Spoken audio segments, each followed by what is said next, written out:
Well, 48 hours ago, the reporting was that President Biden had appeared to have successfully fought off the intense pressure on him to withdraw as a candidate for re-election. The uprising in the House had all but been quelled by a Capitol Hill meeting at which Congressional Black Caucus members, including James Clyburn, stuck firmly by Mr. Biden. And terrified Democrats decided doing nothing felt safer than speaking out. What if he pulls it out? What if he wins? Do you want to be the one who turned on him? Over in the Senate, no greater courage emerged, despite ubiquitous reporting that the overwhelming number of Democrats in both chambers want Mr. Biden gone, do not believe he can win, and are starting to believe he'll take them down with him. Then Cook Political Report came out with a devastating look at the polls, essentially predicting a Donald Trump landslide. This, as CNN projected, the Republicans will win both houses of Congress if Joe Biden stays on as the presidential nominee. All after a New York Times poll showed Mr. Biden hemorrhaging voters as a result of the debate.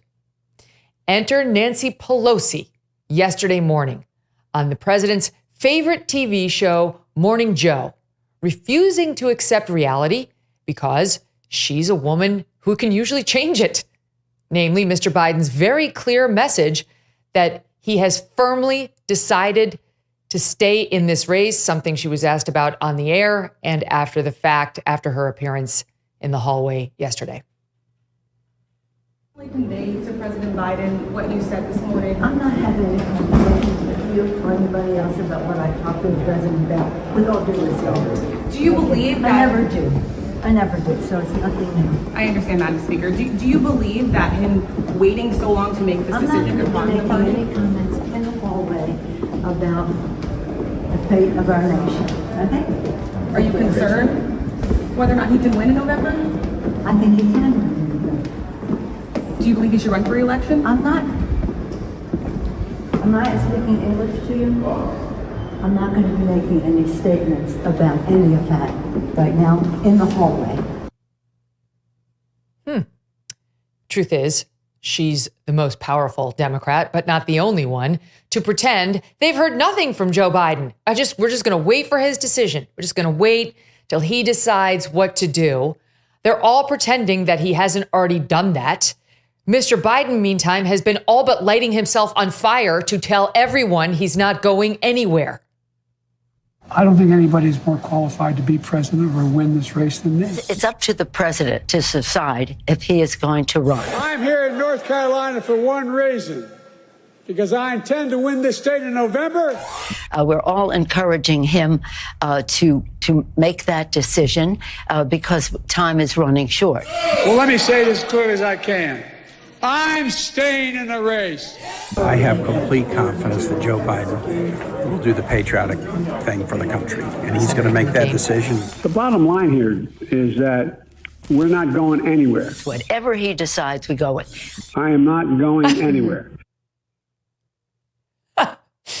Now, this morning, we get news via Politico that Ms. Pelosi is privately saying behind the scenes that Joe Biden should step aside, that he cannot win this November. Politico citing, quote, about a half dozen lawmakers and others, end quote, for this reporting, which means she's not even trying now to keep it a secret. On the heels of all that, Axios is out this morning with reporting that Senator Chuck Schumer, too, who earlier this week repeated the phrase when asked about this whole thing over and over, I'm with Joe, I'm with Joe, I'm with Joe, is also behind the scenes about as committed to Joe as Leonardo DiCaprio is to his about to turn 25-year-old girlfriends. Mr. Schumer now privately signaling to donors that he is, in fact, open to a ticket without Joe Biden at the top, following a barrage of phone calls from deep-pocketed Democrats, the ones who keep him in office, as well as his fellow senators, who are all melting down about the fact that the Republicans are going to win the Senate. Never mind, hold on to the House. But what about Hakeem Jeffries? We've heard less from him, Congress's other most powerful Democrat. He's the minority leader in the House. Moments before we came to air, Jake Sherman of Punchbowl News reported that he caught up with Mr. Jeffries and asked him directly about Mr. Biden staying on as the nominee? Was the response, I'm with Joe? Or James Clyburn's, I'm riding with Biden. I'm riding with Biden. Not exactly. He told Sherman that he's looking forward to concluding his talks with every single House Democrat, adding, quote, we'll convene as a leadership team and figure out the next step, end quote. What does that mean? What's to decide? The president has made clear he's decided. He's all in. What step are you deciding? What are you talking to every single House Democrat about? Clearly, it's not over. News today as well about the man at the very top of the Democratic leadership ranks, and that is former President Barack Obama. Remember yesterday that scathing op-ed in the New York Times by Democratic fundraiser actor George Clooney? Well, it appears he gave Mr. Obama, his close friend, the heads up about this piece and, surprise, surprise, reportedly received no objection, which was obvious to anyone who knew anything about the two men's close friendship. There was no way George Clooney would have done this without Barack Obama's blessing or, many believe, at Barack Obama's urging. Clooney claimed that the fundraiser he sponsored for Joe Biden 3 weeks ago, that the president, that president who was there was the debate Joe Biden, the Atlanta Joe Biden, not the Joe Biden of 2010, this is a big effing deal, or even of 2020. Conveniently left out of the op-ed is any explanation for why George Clooney said nothing of the president's diminished state after the event, particularly when the news world exploded with a debate about whether the videos from that fundraiser accurately portrayed Joe Biden as a frail, lost, elderly man who needed help getting off the stage, or whether those videos were cheap fakes, as the White House and others claimed. Where was Mr. Clooney then? The Biden camp now says George Clooney was only there for a few minutes for a photo op before he peaced out. Maybe that's true. But what about Barack Obama? He was there much longer. He was actually with President Biden on stage. We all saw it with our own eyes. And part of the cheap fake moment. Where's his account? Why won't he tell us now what he saw? After all, the country's facing an existential threat with the possible re-election of Donald Trump. Why would Mr. Obama leave it to others to deliver some direly needed straight talk to the nation? What did you see, sir? There's a fight, an important one now, between George Clooney, one of the largest Democratic fundraisers, and Joe Biden, and Barack Obama can settle it. He can settle it all. Okay, he's a former president. Maybe he doesn't want to get directly involved in these squabbles that could determine the presidency and, in Democrats' eyes, the future of our very country. But what about Barbra Streisand, Jimmy Kimmel? They were there too. What did they see? They've been remarkably silent. She tweets every 2 seconds. Where's her tweet about this? Why won't they tell us what they saw? Democracy dies in darkness, people. Don't forget. They're terrified. You all know what they saw. They saw what we saw. They saw the frail elderly man who needed help getting off the stage. They're just too chicken shit to tell us about it because they accurately deduce that he could still be the Democratic nominee and they don't want to ding him up. Maybe you give Barbara a pass. Who gives a damn what this singer saw or says? But you know what? Jimmy Kimmel happens to be employed by ABC, which happens to have a rather large news organization. And he has been one of President Trump's most vocal critics. Where are you, Jimmy? On vacation? Not good enough. You can still use your thumbs to send out a tweet. You could set the record straight right now, but you won't. Jon Favreau, he was also at the fundraiser, former Obama staffer and Pod Save America co-host. Now he's out there saying everyone at the event saw what George Clooney saw. I mean, it was not surprising to any of us who were at the fundraiser. I was there. Clooney was exactly right.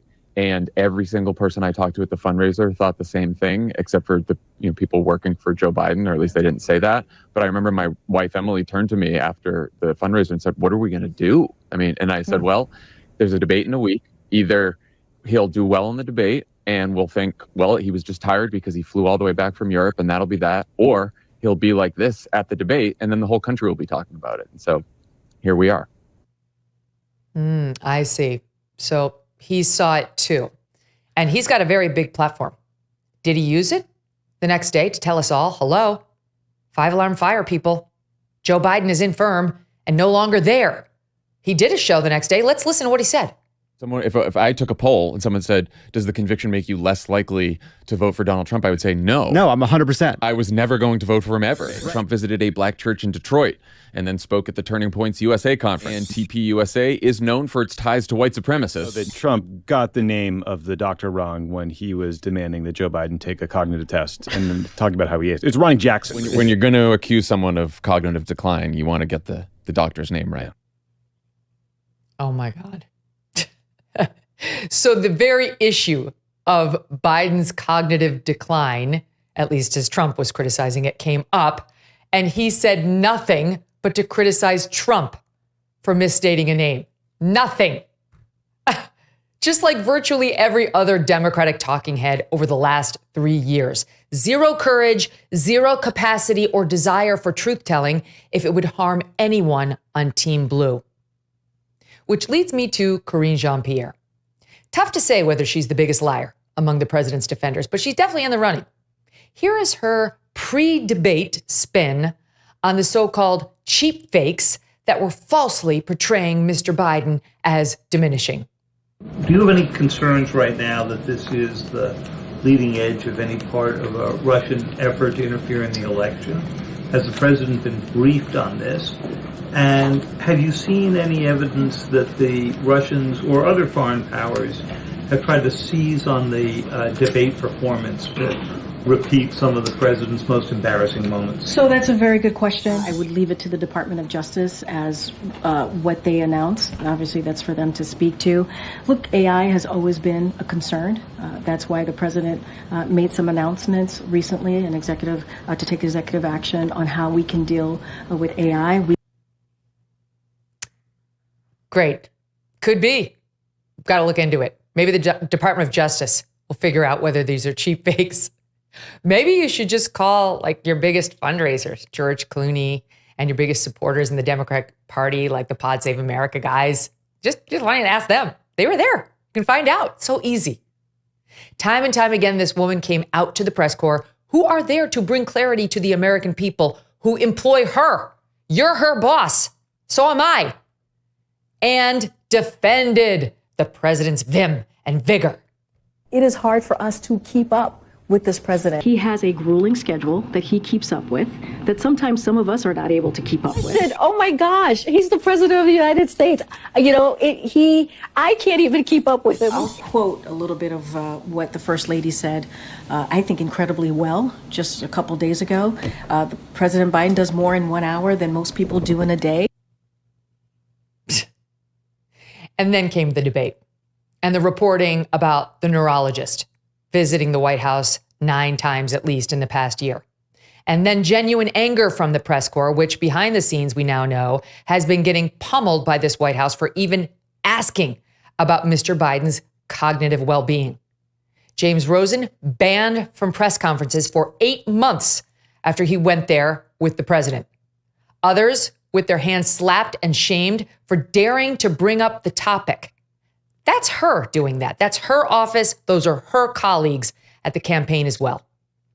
Now she comes out this week and she acts the way someone who knows they've done wrong acts. She acts the way your dog acts when he ate the brownies and crapped in your living room.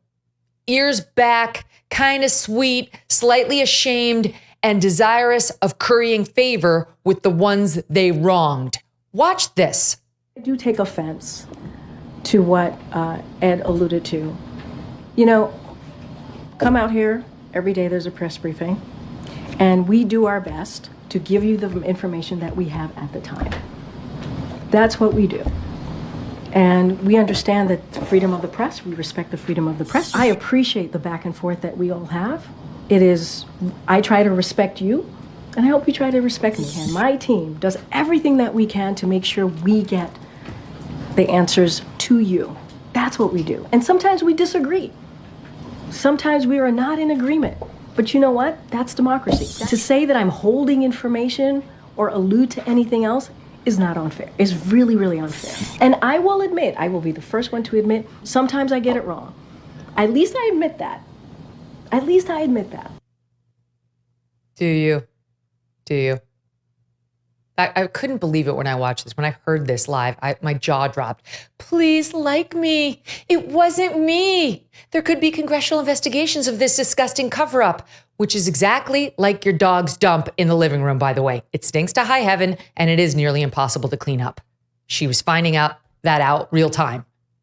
This was the first stage of coming to grips with the fact that the American people, not just Republicans, but all of us, are onto her.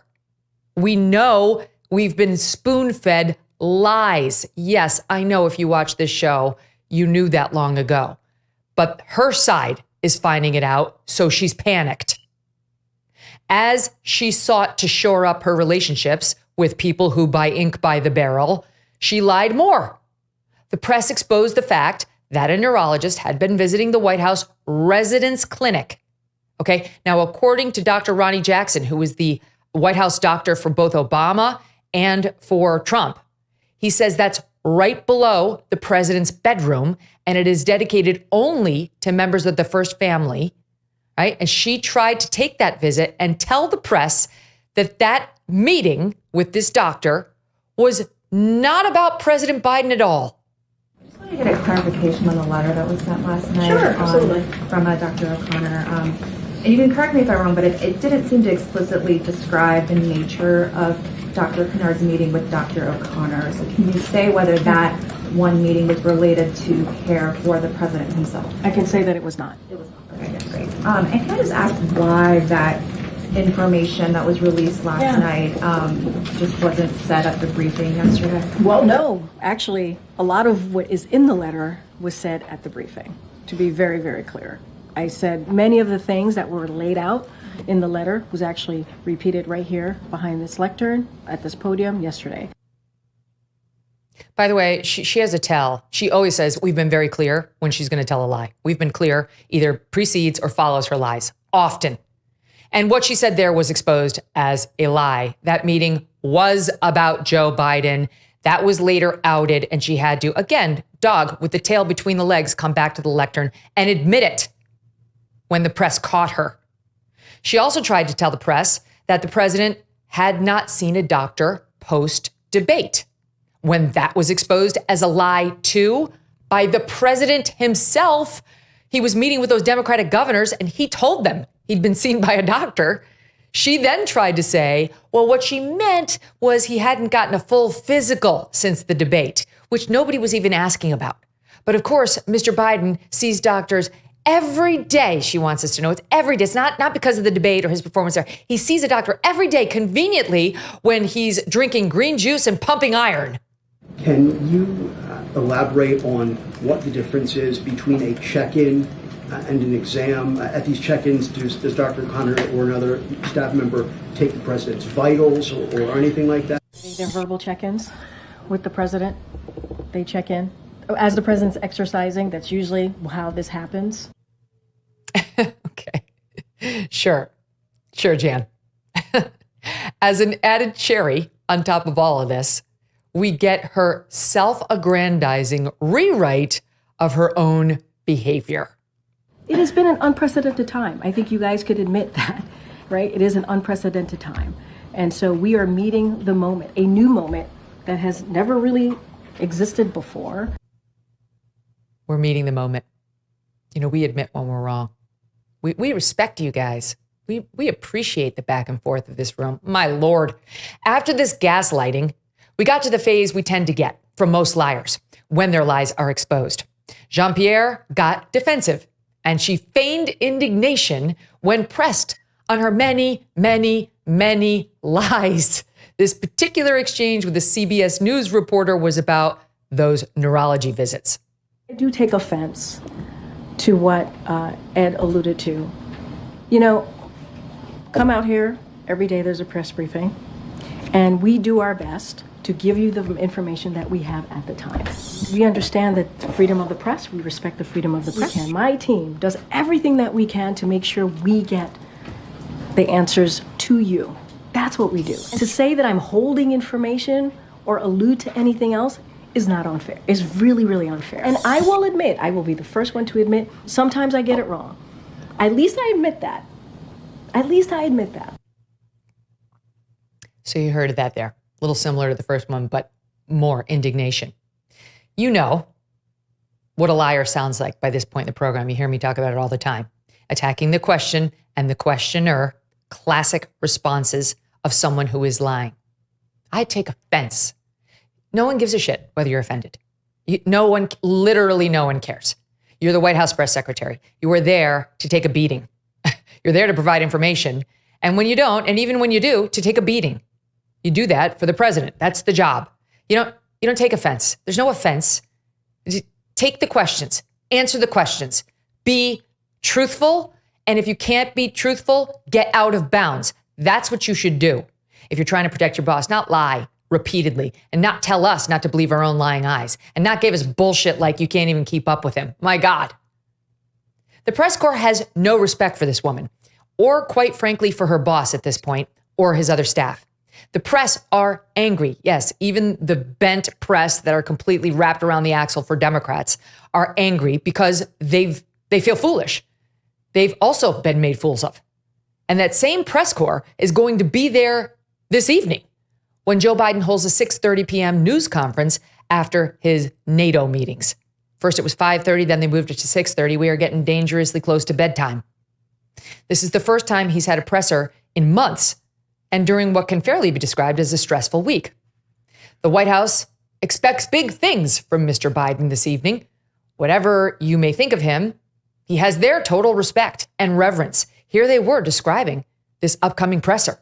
This week, President Biden will speak to national labor leaders of AFL-CIO, host the NATO summit to show the unprecedented strength of our alliance, hold a press conference, a big boy press conference, according to Justin Sink from Bloomberg. After that, the president will hold a press conference, I guess a big boy press conference is what we're calling it. Oh my God. Okay. I realized that was first penned by someone in the press. They picked it up and went with it. So tonight, Joe Biden will hold a big boy presser, trying to convince Pelosi, Schumer, Jeffries, Obama, and others he can eat his peas and chicken too. He can stay up late and get his homework done on time. He can go on the potty and pull up his own big boy pants. And the dignity of his office, already grossly diminished by this dishonest cast of characters, will fall even lower.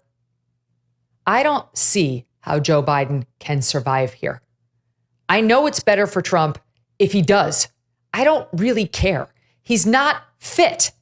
His staff is part of the biggest presidential cover-up in decades. He needs to step down from the presidency, never mind the campaign, for the safety of the country. That's what a big boy would do. It was Lenin who said, "Give me 4 years to teach the children, and the seed I have sown will never be uprooted." Well, in the last 4 years, math and reading skills are on the decline. And let's not forget all the woke indoctrination. Plus, inflation is making things harder than ever, but there is some good news. And that's why I want to tell you about Freedom Project Academy. Freedom Project Academy was built on Judeo-Christian values and classical curriculum. Love that. Students read full books. They write in cursive. They study the full scope of history. They graduate with knowledge years above their public school peers. They have payment plans, so you don't need to choose between paying the mortgage and ensuring your kids get a decent education. I could have used these folks when we pulled our kids from the woke, annoying private schools in New York. So you can save 10% right now on tuition when you enroll at freedomforschool.com. That's freedomforschool.com. Check out their fully accredited courses, you can preview classes, payment plans, and request a free information packet today. Enrollment ends soon, so please don't wait. Take back your child's education at Freedom Project Academy, freedomforschool.com. That's freedomforschool.com. Thanks so much for watching. If you like what you just saw, hit the subscribe button for more clips and full episodes.